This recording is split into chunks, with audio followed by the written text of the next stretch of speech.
It might not mean much to you, baby, but it means the world to me. Just a simple touch of your hand tells me what love can be. In moments like this, when you are near me and I can see so far, whatever you say, whatever you sing, I love you for all you are. All you see, all you feel, all you are. Love.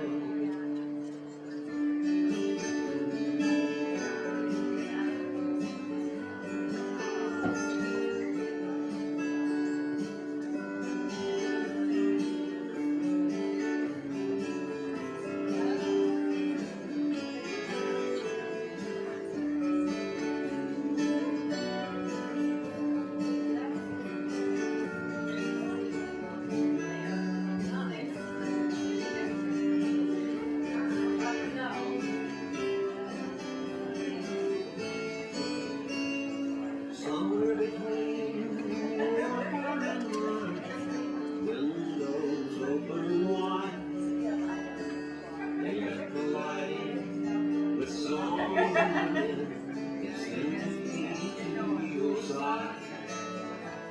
Whenever I find you, I'm lost no longer, wandering so far.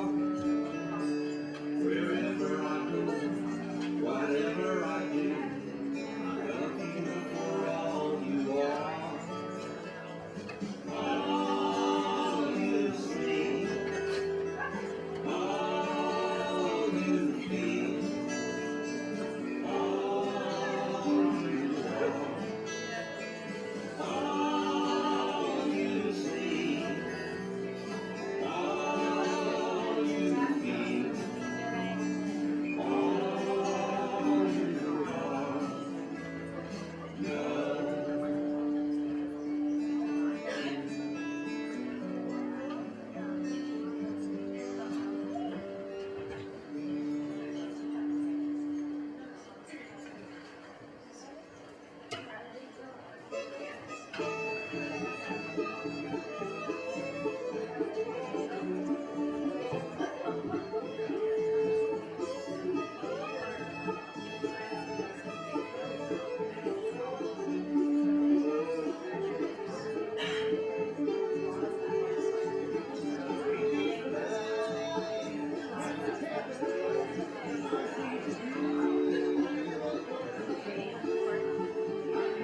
this evening, your Lord, your Savior.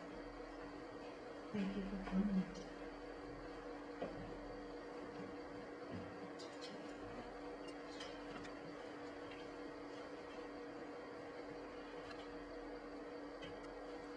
Toward the one, the perfection of love, harmony, and beauty, the only being united with all the illuminated souls who form the embodiment of the Master, the Spirit of balance.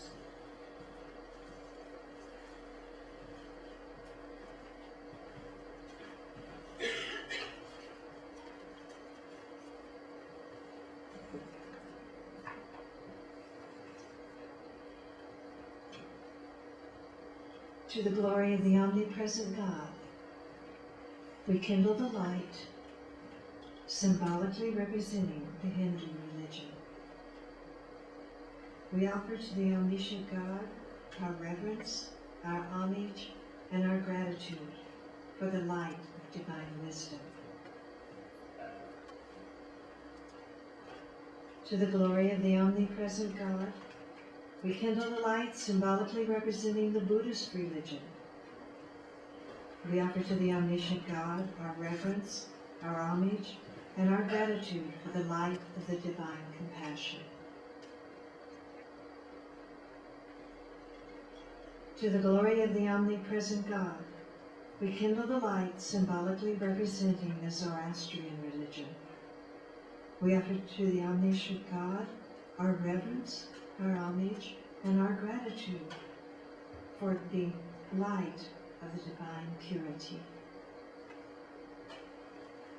To the glory of the omnipresent God, we kindle the light symbolically representing the divine feminine.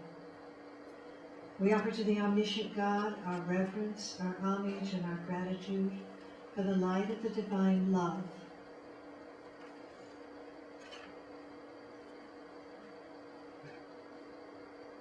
To the glory of the omnipresent God, we kindle the light, symbolically representing the religion of the native peoples. We offer to the omniscient God our reverence, our homage, and our gratitude for the light of the divine nature. To the glory of the omniscient God, we kindle the light symbolically representing the religion of Judaism. We offer to the omniscient God our reverence, our homage, and our gratitude for the light of the divine covenant. To the glory of the omnipresent God, we kindle the light, symbolically representing the Christian religion. We offer to the omniscient God our reverence, our homage, and our gratitude for the light of the divine self-sacrifice. To the glory of the omnipresent God, we kindle the light, symbolically representing the religion of Islam. We offer to the omniscient God our reverence, our homage, and our gratitude for the light of the divine unity. To the glory of the omnipresent God, we kindle the light, symbolically representing all those who, whether known or unknown to the world, have held aloft the light of truth through the darkness of human ignorance. We offer to the omniscient God our reverence, our homage, and our gratitude for the light of the divine truth.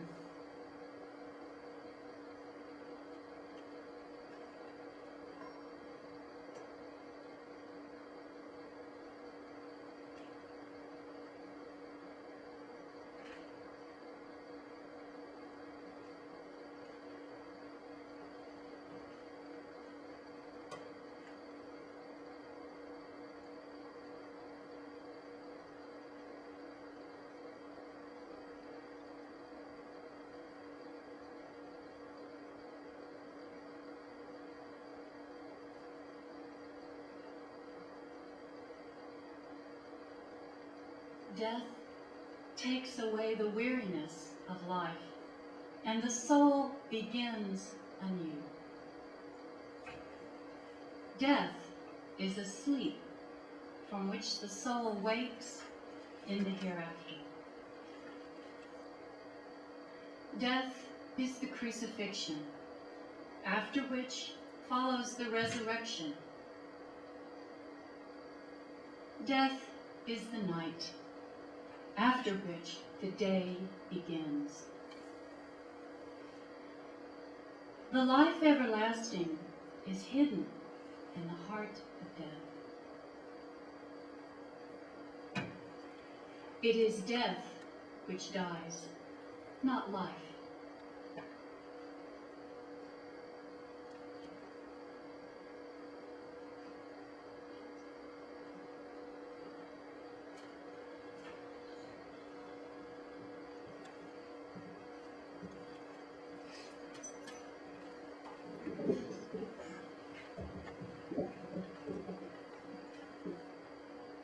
Several of us are going to say some things about Katy, and then we'll have a chance for all of you all to say some things as well. I'm Bill Meacham, Katy's father. I've chosen this picture of Katy because this is who Katy was to a large degree at the end of her life.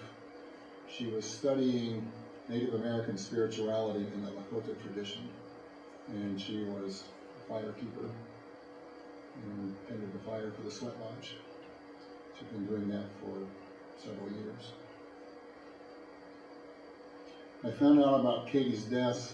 She died on a Sunday afternoon. I found out about Katy's death on a Monday morning, and some guys came to my door and told me about it because nobody up there had our phone number. I immediately called my wife, Patricia. Patricia had already scheduled an appointment with a spiritual healer whom we had never met before, a woman from Chile.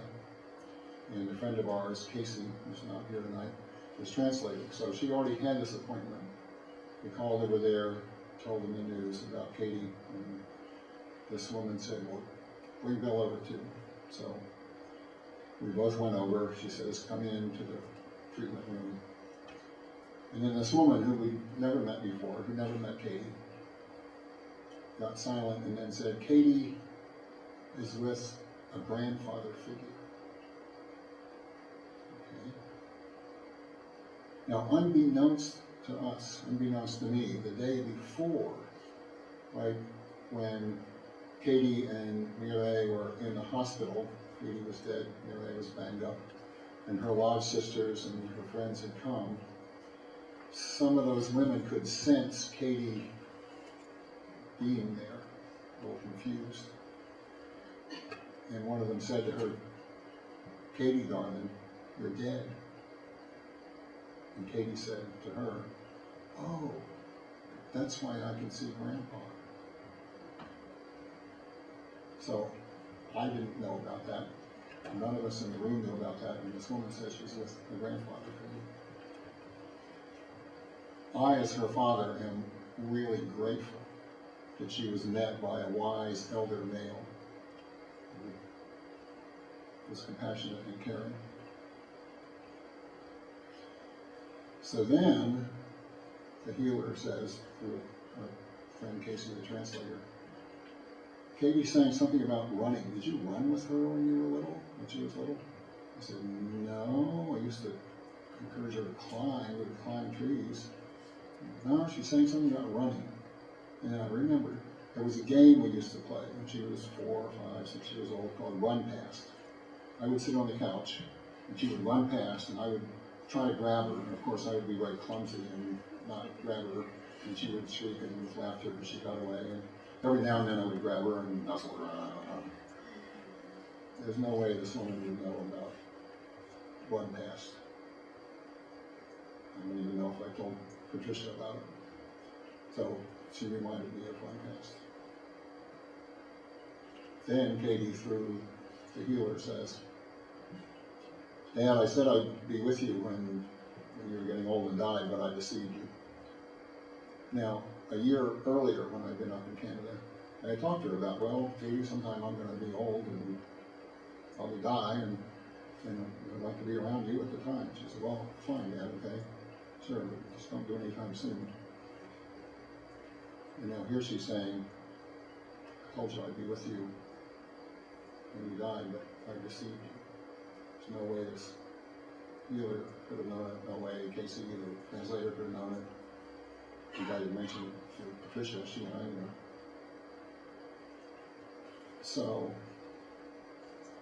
then Katie said some things to Patricia, and then she said that we'd meet each other again. And then she says, well, I'm kind of trespassing here. I'm not really supposed to be talking to you people on this side of the divide. And that was the end of it. That was the end of that part. And I'm just extremely grateful that I had shocking news from these guys that I didn't know from the Attorney General's office. And then after that, Katie spoke to me and Patricia. I'm completely convinced that she was there in some form, her physical form was dead, and she spoke to us. So we went up to Canada. We had, there was a ceremony of washing the body, there was a cremation, there was a big public ceremony and things. She died on a Sunday, and we got up there late on Wednesday, but on Wednesday before we got up there, the women and the men in the lodge had done a ceremony. It was 4 days after a death. Supposed to do a ceremony, sing songs, chant, and help the soul pass on from this intermediate state to the next place. And they said at that time that Katie had passed on and become a spirit, and specifically an eagle spirit. The eagle was kind of very important to this, to the lodge, to the tradition of Wallace Black Elk. So she became an eagle spirit. That's what they told me. And I believe it because they said, she said something about seeing grandfather, and then this healer said she's with a grandfather figure, so I'm inclined to believe what they said about her. Then there was after several days, there was a sweat lodge. This was the lodge at which Katie was supposed to pour water for the first time. The water pourer is the person who runs the ceremony. It's very important. And Katie had been training for this, and this was going to be her time to pour the water. Well, she wasn't there. I did that job, attended the fire, and it was physical, hot, sweaty work, and I was really glad I could do that. And I'm in the lodge. I don't know if you know about the sweat lodge. You're in this hut, you crawl in, and then they close it up, and it's totally dark, and then they're chanting and singing songs, and they pour water on the hot rocks. These hot rocks get put in the lodge, and they pour water on it, so they're sweaty and hot and steamy. Very intense. So there's several rounds, and then I think it was the third round, they said, okay, now during the song, we call in the spirits. And this time, Katie will be among the spirits, and Katie is an eagle spirit, so I called, and I was like, okay, waiting for some great feeling or something, which I didn't get. But then I saw a picture of Katie's face in my mind. That was nice. That was good. And then we did that, we came home. Several days later, our Sufi group had a chanting ceremony that we call zikr. And I typically drum for the zikr, so I would come back to my drum. I'm deep into this drumming, and my friend is playing guitar, and everybody's chanting various sacred phrases, and I'm just deep into this drumming. I just sort of idly thought of Katie as an eagle, and I saw this eagle flying around, and the eagle came and looked me right in the eye and flew off. And at the time, I didn't think about it, but the next day, it occurred to me that Katie was coming and saying, Dad, I'm in this form now. And in the sweat lodge, the woman that was pouring water running the sweat lodge says, Katie's here. Katie says she's really happy because she's an eagle spirit And she gets to serve the people 24/7. She doesn't have to sleep. So, in the space of 6 days, Katy died instantly, was met by grandfather, learned what she needed to learn, became an eagle spirit, appeared in the sweat lodge, appeared to me in my semi-trance, and I'm like, well done, Katy.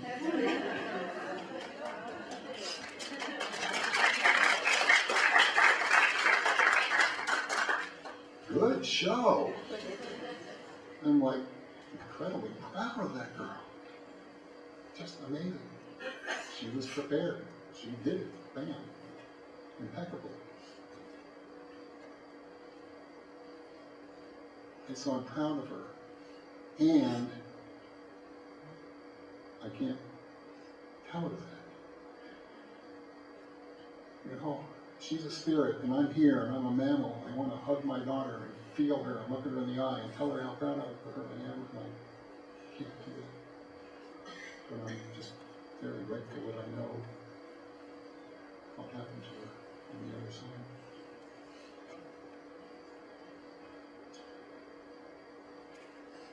And now I think we have Greta up next. Greta is Katie's sister.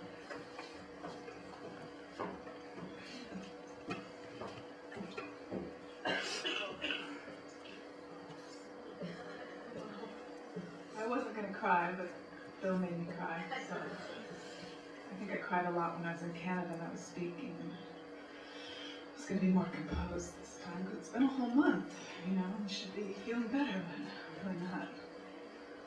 I didn't choose this. It was chosen for me, but I know by the up that this picture was taken on March 17th.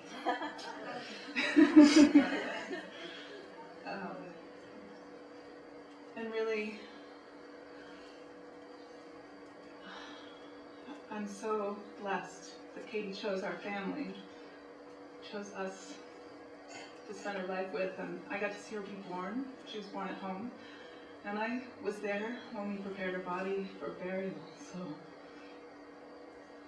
you know, most people can't see a whole life through. You know, she was not supposed to die before me, but she did. Katy. You guys all know her. She was so full of life and vitality and spirit and grace and a lot of charm. But she was a really complex person, and even from a young age, she was, you know, we would take her to Whole Foods, and I'd be kind of reading my book and trying to avoid looking at people, and she would be just charming every single person down the aisle. And then we get home, and everyone's, oh, you have such a good kid, she's so great. Take her home, and she'd immediately start crying and throwing a huge temper tantrum, and, you know, everyone thinks she's such a great kid, and she was, you know, she was a handful.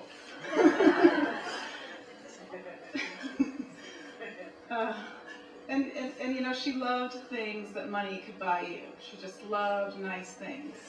But she chose to live out her life in a really simple way. She chose to be with nature. She chose to not pursue those things some of us pursue. And she chose a really spiritual path, especially toward the end. But it was in all the little things, the daily things, like making tea and cleaning house and baking. Those are the things that really brought her a lot of joy as well. So she really had that full range. She showed what a human can be, you know, how important every aspect of life is. And she's my little sister, but I have learned a lot from her. And I think her final lesson to us is really love where you are. And if you don't love it, do something else. You know, she learned a lot of things in her life. She was a tree climber, ballet dancer. You know, she studied yoga. She was an amazing yoga teacher. She was wonderful with kids. She was studying the Lakota ways, and if she found that she learned all she had to learn from some place, she would just pick up and go somewhere else and start learning something else from that. And it's a really good lesson for all of us. If you aren't committed and doing what you love, then, do something else. But she never forgot all of us here, and all of her good friends who are here tonight. Family, who meant so much to her. But I can't believe that she learned everything that there is to learn on this life. I just have a hard time. But I know she's off on a new lesson and learning amazing new things, and that's good to feel. What else can I say? I love her.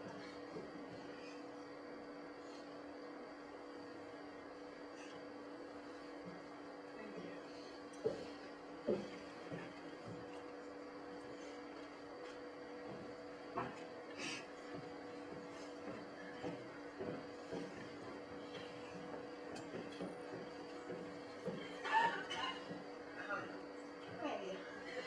I'm gonna pull it together because when I cry, I tend to go into the ugly cry, and it really is ugly. I apologize for folders, it's not that long, but I like to be really organized. It's something I know how to do.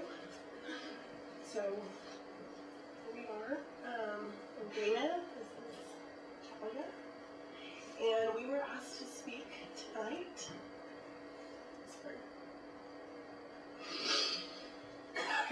And we were so honored. We have another best friend. There's 4 of us. Her name's Etta. She's in Hawaii. She's not here. And we have something that we wrote together to open from our hearts to Katy, because we just believe that our union together was so powerful. So, the foundation of our eternal friendship, the 4 sisters, Etta, Dana, Katy, and Talia. When a seed begins to grow, what matters most is what surrounds the seed. The type of soil, the moisture, the air, the light, the heat or the coolness of the earth, the timing of the seasons, the sun and the moon. All of these things affect how the seed grows. When Katy was a young little sprout in the garden, so were we, her friends. Our tender shoots grew up beside each other, and when our first blooms came forth, we were there to witness and admire each other's colors, to take in each other's fragrances, and to bathe in each other's essential self. During the most formative moments of our lives, our childhood, we spent our days together, learning from each other, playing and laughing together, growing up beside each other, and whether we realized it or not, imitating the core of each other's beings. We believe, because of this, that we each carry, embedded and woven within our essence of our being, a part of Katy. Our experiences together have helped to shape each of us into the women we are today. Maybe she lives in a certain look we give, or the tone of our voice when we get excited. Maybe she lives in how we react to something, or the way our eyes gaze upon someone we love. Maybe we carry her in the way we skip, or in a particular hand gesture when we are feeling delighted. Maybe it is in the way we jump for joy, or leap for adventure. Whatever it is, she has affected our lives in profound ways, has helped to round out each of our characters and mold us into who we are today. We love you, Katy. And can you tell a little something to share in the truth?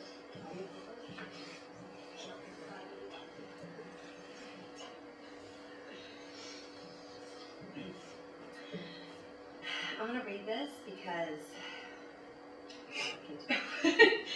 let's read it. So, as I began writing this letter, I asked myself, where do I even begin? How do I even begin to describe to the people my memories, my personal connection with Katy, or what she brought to life, as well as the life to so many others? Then I realized that's a wonderful problem to have. In this life, we can only dream of friends so true that nothing, not time, distance, growth, or change, could waver such a friendship. And that was my connection with Katy. From the moment our souls connected as little girls in the Waldorf school, we were friends for life. One of the things that I do remember most about growing up with Katy is one simple word: laughter. Katy not only had the most beautiful laugh, but her laugh was contagious and filled the room wherever she was. We spent so many wonderful years laughing together at birthday parties and graduations and late night slumber parties, ballet performances, acting out and videotaping our ridiculous videos and commercials that we would make, girls' nights out, celebrations of marriages, the beautiful birth of our friends' babies, and the list goes on and on. Katy was so talented in so many ways and never stopped learning and never stopped teaching. I am so honored that I had the privilege of learning yoga from her. That was just one of the small things she taught me along the way. And no matter what she was teaching, she always brought love and light to every single thing that she did. And when she moved away to Colorado, she just had one beautiful adventure after another. She would come back from time to time to visit, and no matter how long she had been gone, our souls would instantly reunite, as if not a single day had passed since we had seen each other. And then speaking of college, I remember going to actually visit her when she had moved to Colorado, and what just absolutely amazed me was, in such a short time of her being there, the large and vast amount of people that she knew that loved her and cared for her so much, and so many lives that she had touched. And I had the privilege of watching the memorial that they had in Canada, and there was a moment when the camera panned around the room, and I actually did not know that many people. And what I realized is, when I think back on Katy's life, there are rooms full of people, like right now, that she had touched and that has had the privilege and the honor of being a part of her amazing life and everything that she was able to give us. And it just, that is one of my favorite things about Katy, is she truly touched people from all over the world, and I know will continue to do so. And although our lives were in different states and for the past couple of years in different countries, our friendship never changed. One of the most precious moments I actually have is now the last time I spoke with Katy. It had actually been a while since we had talked to each other, and she actually called me 2 weeks before her accident. And as soon as I heard her voice, my smile just never left my face, because that's how I felt every single time I talked to her. She just put an everlasting smile on my face. And we spoke for hours and caught up on life and reminisced about old memories, and of course was laughing, as we always do.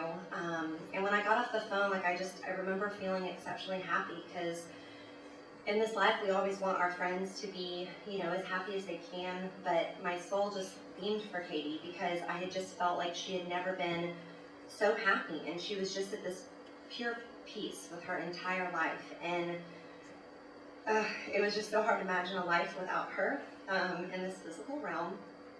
However, I have no doubt that she is now all around us, guiding us to laugh more, to live more, to find pure peace inside each of ourselves. Katy is simply one of the most beautiful souls that I have ever had the privilege and pleasure of meeting. She appreciates and lived life to the fullest. She is and will always be an inspiration to me to strive farther in personal growth, live my life true to myself, love unconditionally, and always keep a fire burning inside of me with a little tea on the side.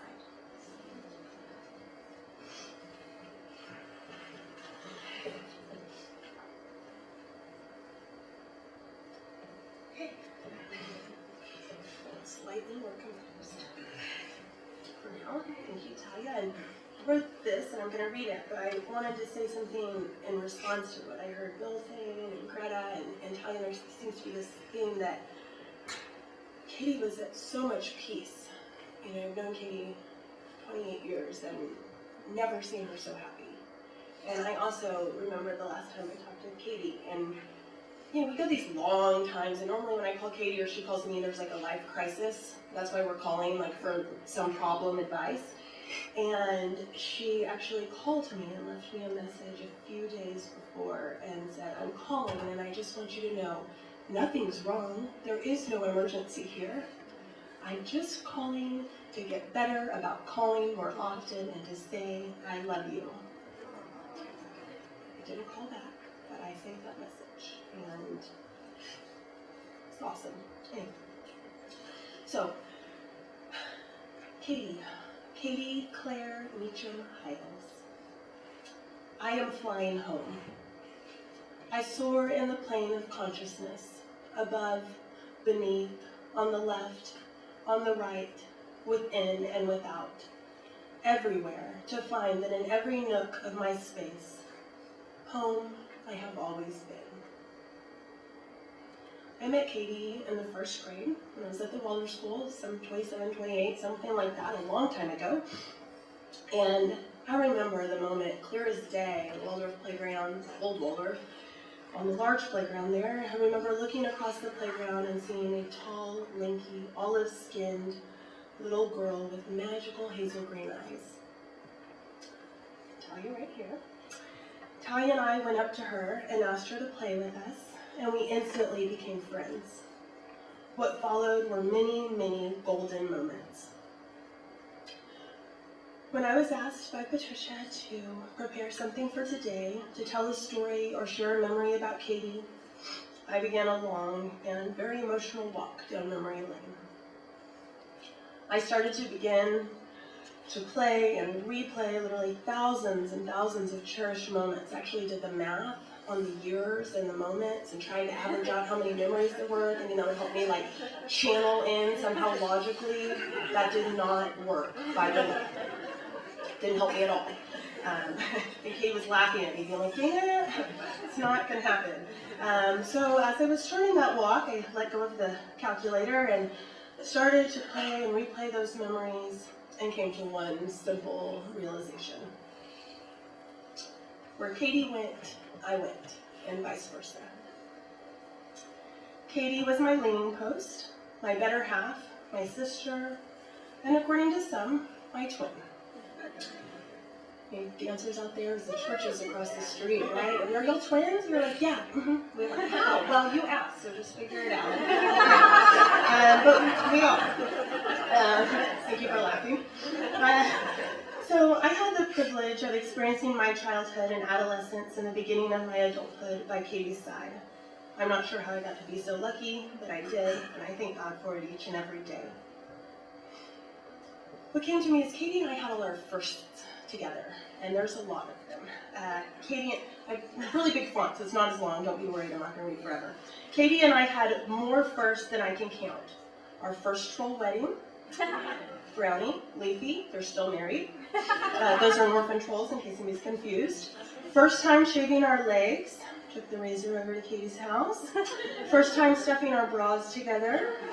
First time cheating on a test, and of course I cheated off of Katy because she was always the smartest one. First camping trip, first cigarettes after ballet class. First time smoking pot. Sorry, Mom, Dad, Janet, Bill. We shared countless hours of ballet rehearsals, and Katy had beautiful lines, feet to die for. We traveled to North Carolina School for the Arts together. We shared our first cross-country trip, and trust me, no one could make a Greyhound bus trip all the way to Vermont more fun than Katy. We experienced our first heartaches and heartbreaks. Katy gave me my first and probably only actual physical fight. Katy won. A little scar right here, it's covered up, but thanks, Katy. Always remember you. If there was a school project, we did it together. We moved schools together, from Waldorf to Matthews to Keeling to Duane Lakes to homeschool to Austin High to UT. Of course, before Katy went away to Naropa.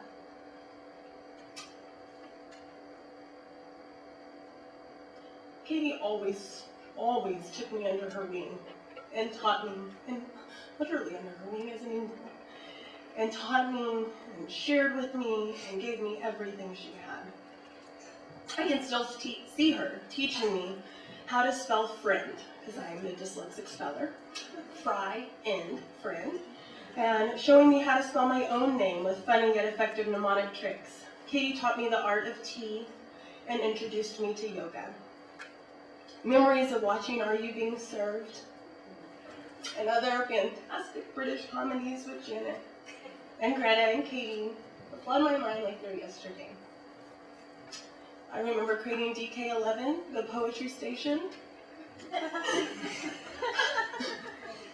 and sneaking to the convenience store to buy ice cream, and we'd eat it 1 or 2 pints as quick as we could in the alley and put it in somebody else's trash can.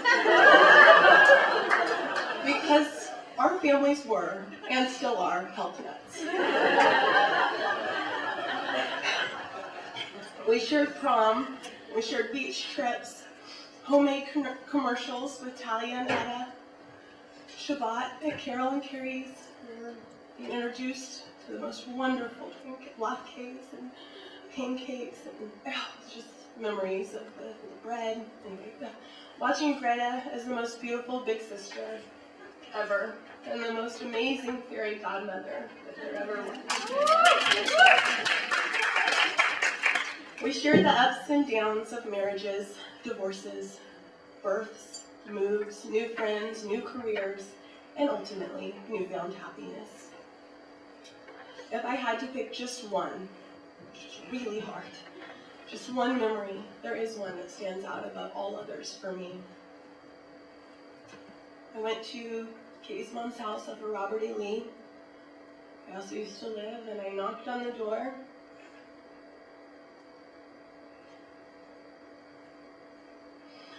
I was upset and in need of a listening ear, as usual when I went to her. And as she answered the door, our eyes connected. And it was as she could see into my heart and soul. I began to cry instantly, standing outside on the other side of the door. And there were no words that were necessary. With open arms, Katy embraced me. And instantly, I was home. Katy taught me and continues to teach me how to live authentically, how to live with an open heart. When I look back over the years, I see one thing clear as day. Katy was my constant, my leaning post, my buddy old pal. I only hope, Katy,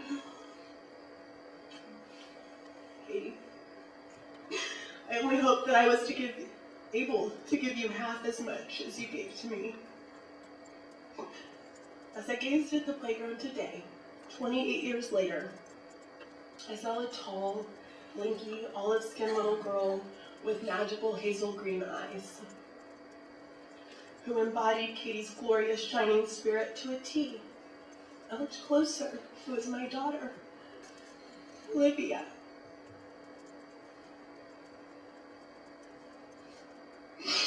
And in that moment, she looked up at me, and I saw Katy smile. Katy, I love you, Katy Bean. I love you, Katy Meat Factory. I know she's vegetarian, it was an inside joke, and I was Washingtarian. I love you, Katy. I miss you. I'll miss you forever. And this wasn't in there, but the eagle, I saw Katy on the Wednesday after she died. On my land, I didn't know I saw her. I couldn't do anything but walk, and I just walked and walked on this land, and an eagle swooped down so clear as day. I think I asked, I said, Katy, I need to know you're here. And this beautiful eagle came. And Talia had also told me she saw an eagle, and we didn't know what that meant until a couple weeks later when we got to talk to Minnie, and her wife, and I was telling her about it, and she said, did you know Katy is an eagle spirit? That's Katy. So I know she's here, but like Bill, I want her here with me, laughing and playing and joking. But alas, I am flying home. I soar in the plane of consciousness, above, beneath, on the left, on the right, within and without, everywhere, to find that in every nook of my space, home, I have always been. I love you.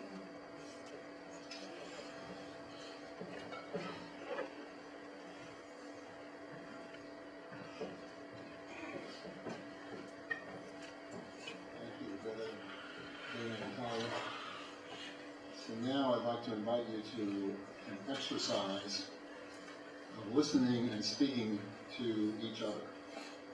What I'd like you to do is find a partner, just somebody sitting next to you.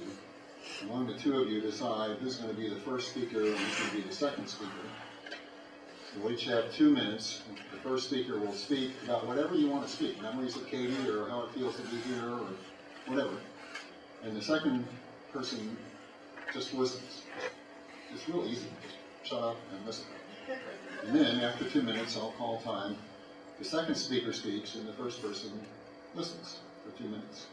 So that'll give us all a chance to speak to each other. And after that, we'll have a mic to pass around for those who want to speak to the group. So, pick partners. And I'll get my timer out.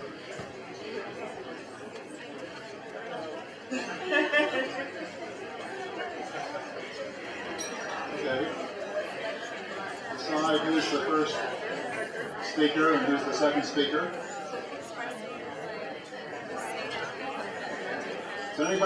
Is there anyone who doesn't have a partner?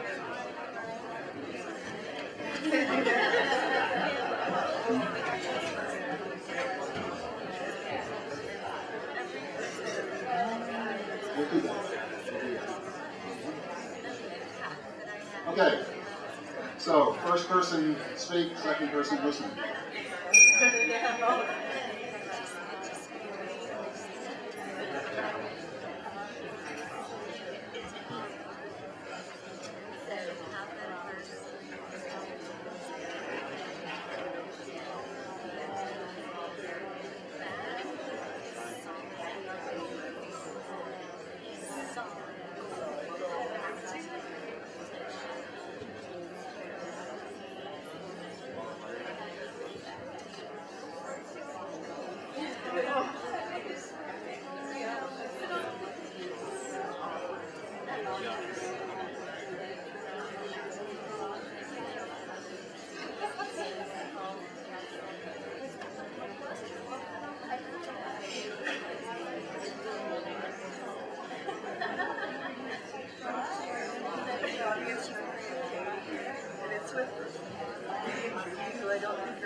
And all of us just kind of got so just like busting out laughing and being like, totally calling out. I was just thinking of that when Dana was talking about that. She gave like this kind of weird, slightly opposite situation. I remember we all were like, yeah, we all shave our toenails. I had to. I don't think I got it because I think that was like 12. But we just like totally called her out on it and like made this huge joke. I'm very sorry I have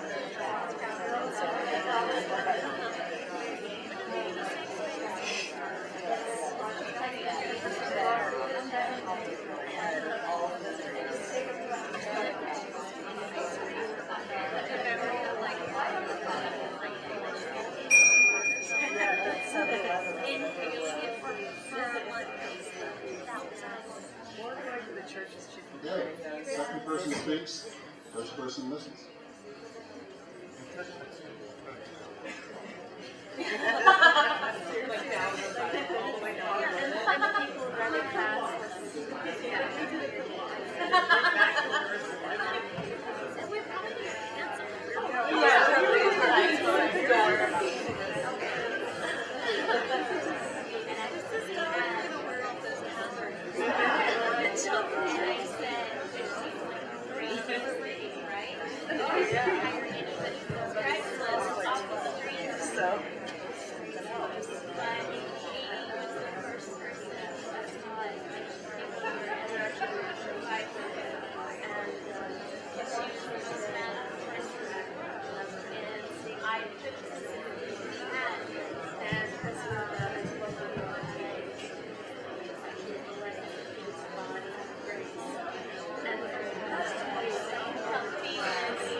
So now I'd like to invite whoever wants to say something, and to start off with, I didn't know this was going to happen.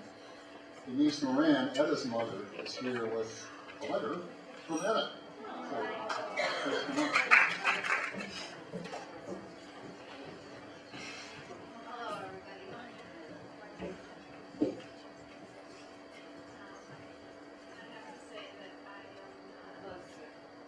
I have to say that I am honored to be here and to speak on behalf of Etta. And she wanted me to read what she had written. And like Dana, it was a journey to go into herself and to think about a lifetime, of all friendships and love and memories and things. Very cathartic though, and sweet and hard. So here's what I don't know what she said. My dear friend Katy, long-legged Katy, Catwoman Katy, joyful and light-footed Katy, dancing through life and jumping with grace and ease. When she smiles, it is so big. It engulfs your whole being, and before you know it, you are smiling too. I hope you all are smiling now as you think of Katy. When I think of Katy, so many memories flood my mind and my heart fills with warmth and love. Katy and I first met when we were around 4 or 5 years old at Starbright Preschool. Our mothers worked there. I remember lying beside her at nap time. A few years later, when we were in the same class at the Austin Waldorf School,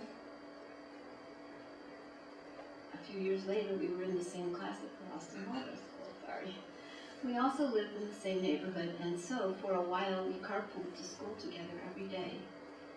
I remember picking her up at her house in the morning. She was usually waiting for us in one of the trees in her front yard, her lunchbox sitting at the foot of the tree. It is small things that form the memories that we all hold so dear. I remember the smell of her father's slug bug car and how we would race to sit by the round, colorful sticker on the back seat window of her mother's car so that everything we saw would be seen through a rainbow. I remember watching her on the playground and admiring the beautiful blue and white patchwork dress her mother had sewn for her. At the beginning of the first grade, our desks were beside each other. I remember her little pinky finger venturing onto my desk and resting there. I did not like it there, so I pushed her finger away. Then I put my little pinky on her desk, and she pushed my finger away. Such silly games we play as children, and how I love to remember them. She lived on Elm Street in a beautiful blue house. In the backyard, there was a long, narrow strip of land between the back side of the garage apartment and the fence. We liked to play there and make forts. Once, when we were about 8 years old, we were sitting there amongst the tall grass and weeds, and there was a lot of mosquitoes buzzing around us. Katy said to me, "My dad taught me how to kill mosquitoes. When one lands on you, you just slap it and it will die." So we watched and we waited, and before long, the mosquito landed on the skin of my leg. And without a moment's hesitation, Katy slapped the mosquito. When she pulled her hand away, to our horror, a splat of blood was on my leg where the mosquito had been, and the splat of blood was on the palm of her hand. We were both totally surprised and looked from the blood to each other's eyes and back. And then we screamed as loud as we could and ran from behind the building, away from the mosquitoes as fast as possible. Thanks to Katy, I learned how to kill mosquitoes, which happens to be a very valuable skill because I live in Hawaii now. Talia, Dana, Katy, and I were best of friends. Often we had sleepovers together at one of our homes. We used to lay on the bed or on the floor with our heads together and imagine who would get married first, who would have babies first, who would stay single the longest and who would become a career lady, who would move away or who would stay. Our friendship was so close and truly loving. These were the good old days. Our first day of high school, Dana and I met at Katy's house in the morning, and we were so excited and nervous. I did not know very many people, but all I needed was my best friends, and I knew everything was going to be all right. During lunch period together, we would sit and share our lunches. Katy always had really healthy and yummy food. She introduced me to a particular food that remains one of my favorites to this day, jicama. Whenever she had jicama in her lunch, I was always happy, but I could never remember how to pronounce it. She always laughed at me and would not let me have any until I would say the word right. We spent many Halloween nights with our small clan of friends trick-or-treating and singing at the top of our lungs. Have you seen the ghost of Tom? Even during high school, we would get all dressed up and go out trick-or-treating. We loved to stand on people's doors, steps, and to sing them the Halloween songs we had learned at the local school. We never wanted to grow up and took every opportunity to stay kids as long as possible. In 1999, as I was about to leave to go to Vermont for a year, Katy wrote me a beautiful letter. In it, she said, "You know me, and I know you. How do I describe someone who can make me laugh, smile, cry, seethe with rage, and burst with joy? What is there to compare to this awe-inspiring person too? The mountains are awe-inspiring, but too cold and still. The sky is ever-changing and beautiful, but can't communicate. Nature is combined in you to bring me love and companionship. All the world stands still when we laugh together, when we cry together. Your joy is mine." Well, Katy, says Etta, I feel the same way about you. So now when I look for my dear friend Katy, I have to look for her in places that I've never found her before. The other day I was weeding our garden, and the jicama vine was starting to go to seed. I kneeled there beside the thriving plant as I gazed upon the delicate purple flowers and large green seed pods. Memories flooded my mind and my heart filled with love and warmth and gratitude for my dear friend Katy. Thank you.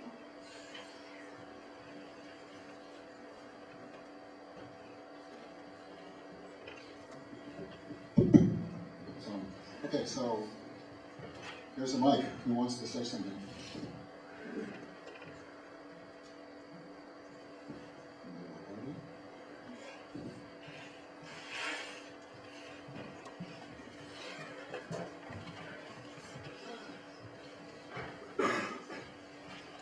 Good evening, everybody. I'm Jay. I've known Katy for a long time, and Katy's entire family, and just a brief little thing to, I guess, break the ice to get some other people talking, hopefully. But I think my first memories of Katy were I was probably 10, 11, 12 years old, and she was the first badass I ever met. And what I mean by that is I remember going to see her perform ballet it might have been Bass Hall or wherever the Nutcracker was playing that particular season. And I was completely in awe because that was the first person I ever met that had possessed that sort of talent. And after hearing all these stories from earlier, Katy's father and others, I realized that it wasn't just the talent for ballet. I mean, I knew how hard she worked at it. I knew how hard Dana worked at it. I've known them for a long time too. And that amount of work is obviously translated into her basically being a badass at every single thing that she did. And it's not so much the thing, but it's what she learned and how she learned how to apply essentially that knowledge. And I think that's what I'll remember most about her. Thank you, Jay. Who's next?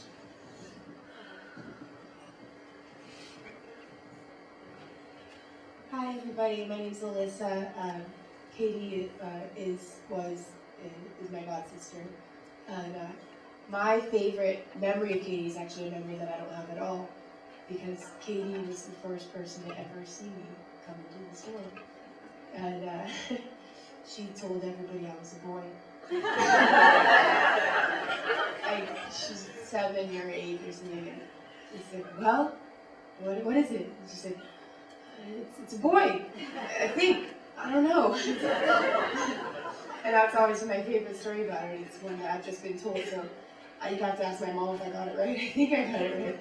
But it's always sort of been in the back of my mind. I don't have a lot of memories about her later on. She moved to Canada and I didn't see her. She was always so much older and cooler and more awe-inspiring to me that she was like there, you couldn't quite reach her. She was always on a different level. But I just thought that story's so great, everybody should hear it about her. I'm not a boy fan. But it was always like every Thanksgiving we told that story. So we'll probably continue to tell it. Hey, who else? Open mic.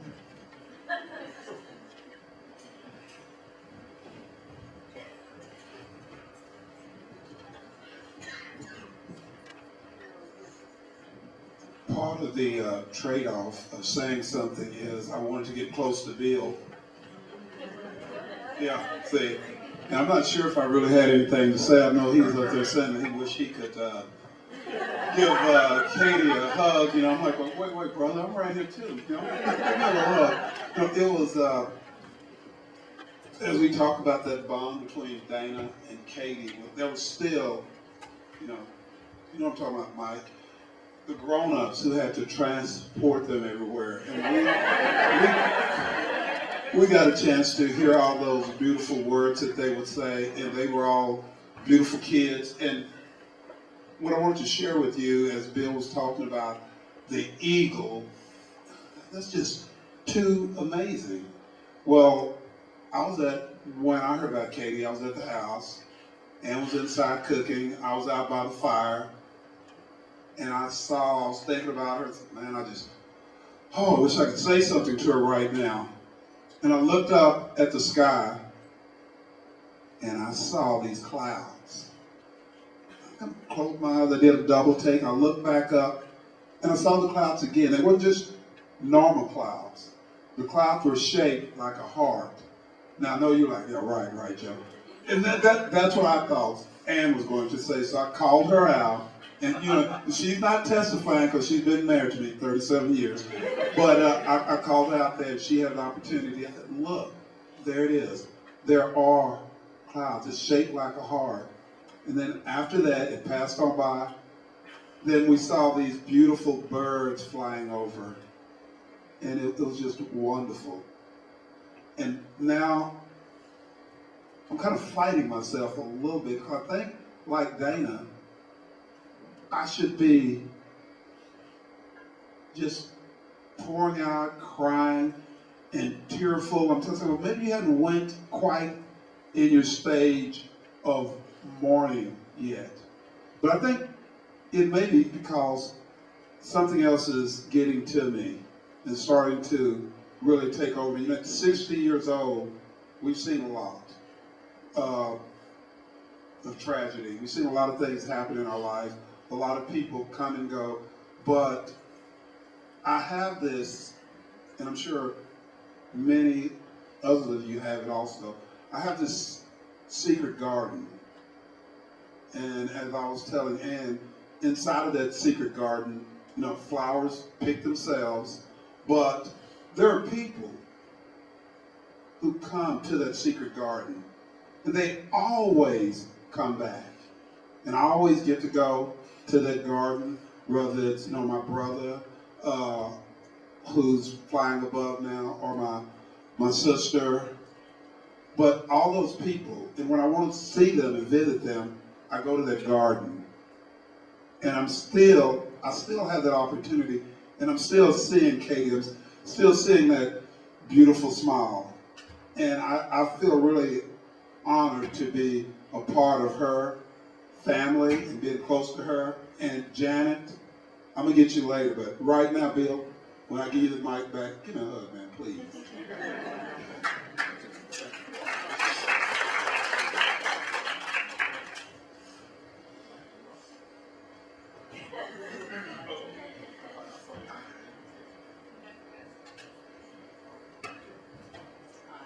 I'm from San Antonio, longtime friend of Patricia and Bill's.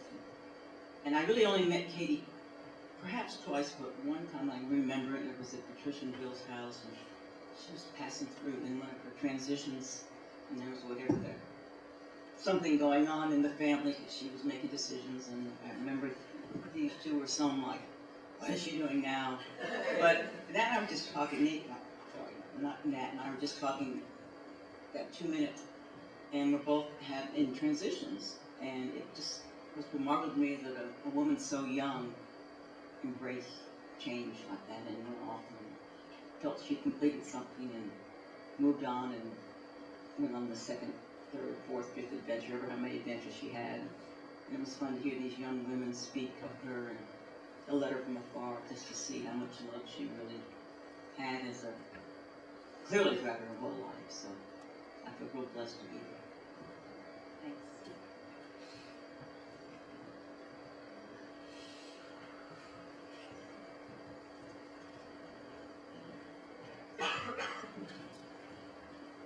I don't really know how close to hold this to my face. I hope this works. My name is Evelyn, and Katy is my aunt, or step-aunt by marriage.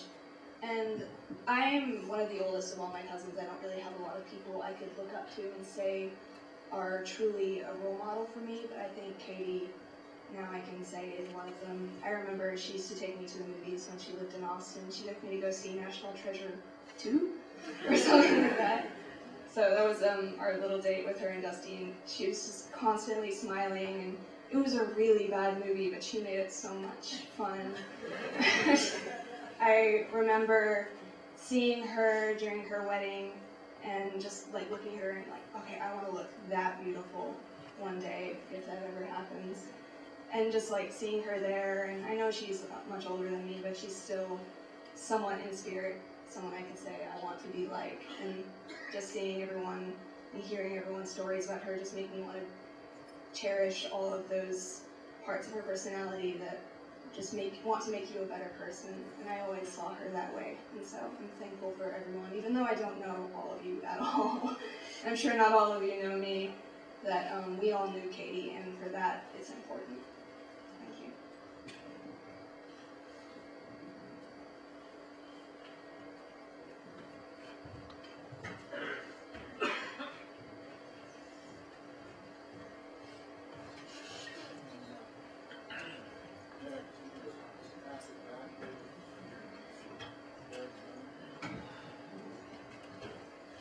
Hi, so I'm Angela, and Katy was a big part of my childhood and my growing up and becoming a person. But so independently of the million memories I have of her growing up, there's the impact that she's had now. So via Facebook, everyone from Austin Dance Ensemble, everyone who's been a part of our being a family and becoming people and impactful on society and becoming who we truly are all getting together again in memory of her. And so we're finding our family again, and this is because of her. So I'm so grateful for that. People that were our family growing up, people who impacted who we are now. Thanks to Katy, we are now meeting each other and learning who we've become, and I'm very appreciative of that. And also just from tonight and learning about her life is inspiring me to remember to live life to its fullest. Not live life because of a career choice or because of what society expects of you, but to know what you love and know what your passions are and to truly do it. And so I have to thank Katy for that.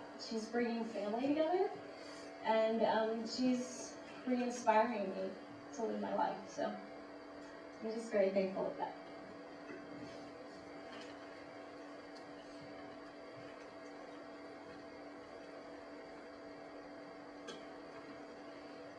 Anybody else?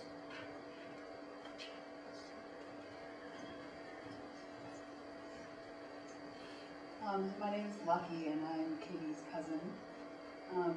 My mother and Bill are siblings. And I just want to share with you the last moments that I had with our grandfather. It was extremely kind and gentle man, and I wish I knew Katie better, and I wish that she had known him better, but they're together now. So Grampy and I were on a walk, and everyone else had gone somewhere far away, and it was my high school graduation, and I was the class speaker, and he was a minister, and I didn't know what to say, and graduation was the next day. And so we went on this morning walk, and it was the night after my prom, and I was annoyed that I had to get up and spend time with him because I was tired, but my mother insisted, and so I did. And I said, well, Grampy, I don't know what to say. And he said, well, if I were you, your name is Lucky, and I would talk about how lucky you are in your life. Because I'm lucky in my life. I'm lucky physically, I'm lucky emotionally, and I'm lucky spiritually. And I think you are too. And he started to speak on those three subjects, and then he stopped, and he looked at me, and he fell to the ground, and he died. And it was a beautiful day, and there was dappled sunlight coming down through the trees as he lay there, and I ran for help. And as I understand it, the morning that Katie died, she was picking apples, and I'm not sure of the story exactly, but from what I've heard, she was standing there with an apple in her hand, and a deer came up to her and ate out of her hand, which I've never heard of anyone eating a deer. They always run, but not from Katie. And I don't know who the grandfather is that she's with, but I believe that my grandfather is part of that grandfather, and that he was there that morning and welcoming her to the place that is full of peace. So I think she is an eagle, and I think she's with my grandfather, and I think that they're pretty happy together, waiting for us.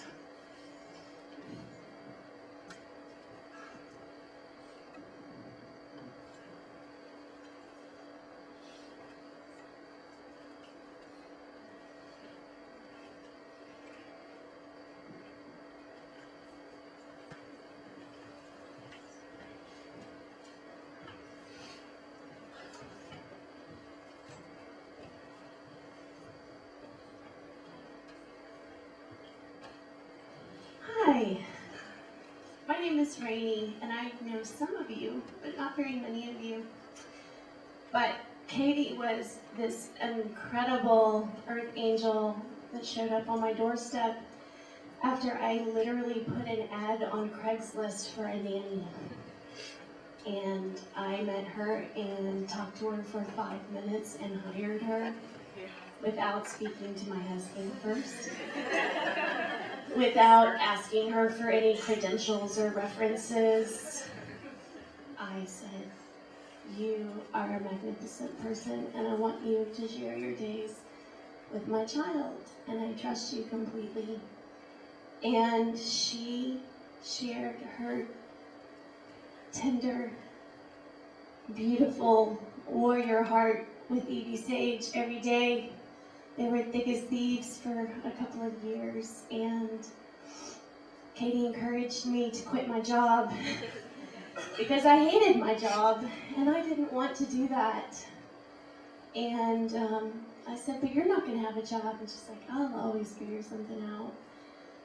And she encouraged me to be gentle with myself, with my parenting, and my yoga practice, and everything else that I felt I failed at.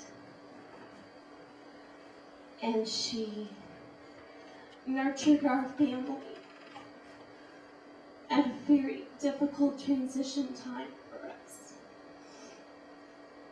And she's a big part of our family, even though we don't even know her, a lot of you guys in our family. We love her very much. And Evie still says, we talk about Katie Bear all the time. And when we heard the news, Evie ran upstairs and got her rose quartz heart that Katie had given her when she was moving. And she said, I always had a heart piece of Katie's heart.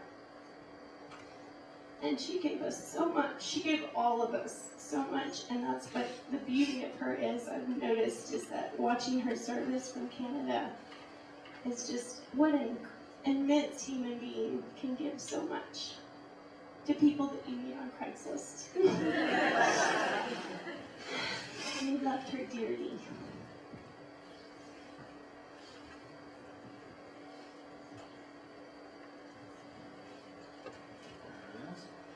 Mike's open.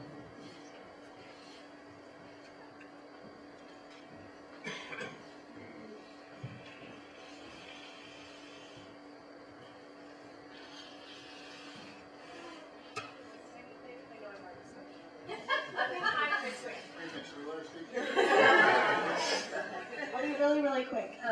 I just wanted to say in response that Katy talked about Evie and your family all the time. And when she got to meet my daughter and I was so nervous, she gave me countless examples of how wonderful life was with Evie and made it sound way easier than it actually is, by the way. But I just wanted you to know it was very important. And the other thing I wanted to leave with you, whatever your faith is, but lately I ask myself every day when I want to quit my job or don't want to quit my job or don't want to do something, and I always say, WWKD. What would Katy do? I thought of tattooing it on my arm, but I'm holding off just for a minute. WWKD, and usually the answer is right there. So it sounds like a lot of us say that, and I just encourage us to always hold that. You know, what did Katy do? Do what's right for you. So that's it. Thank you, Bill.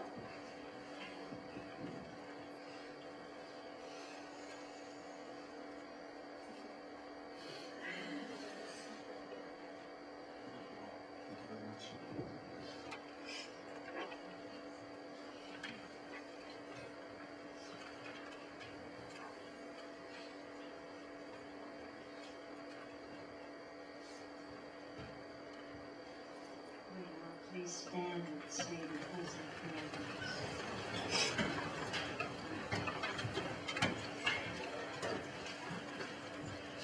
It's on your program.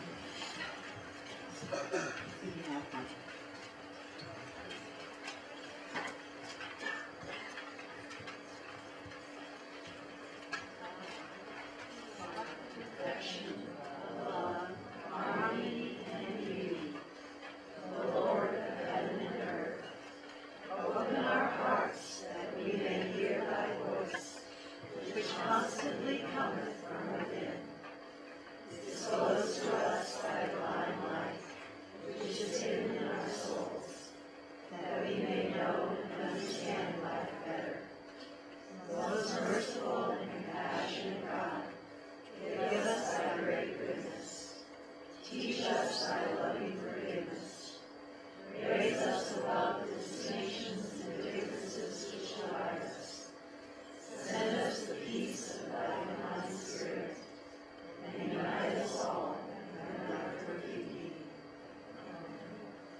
May the blessings of God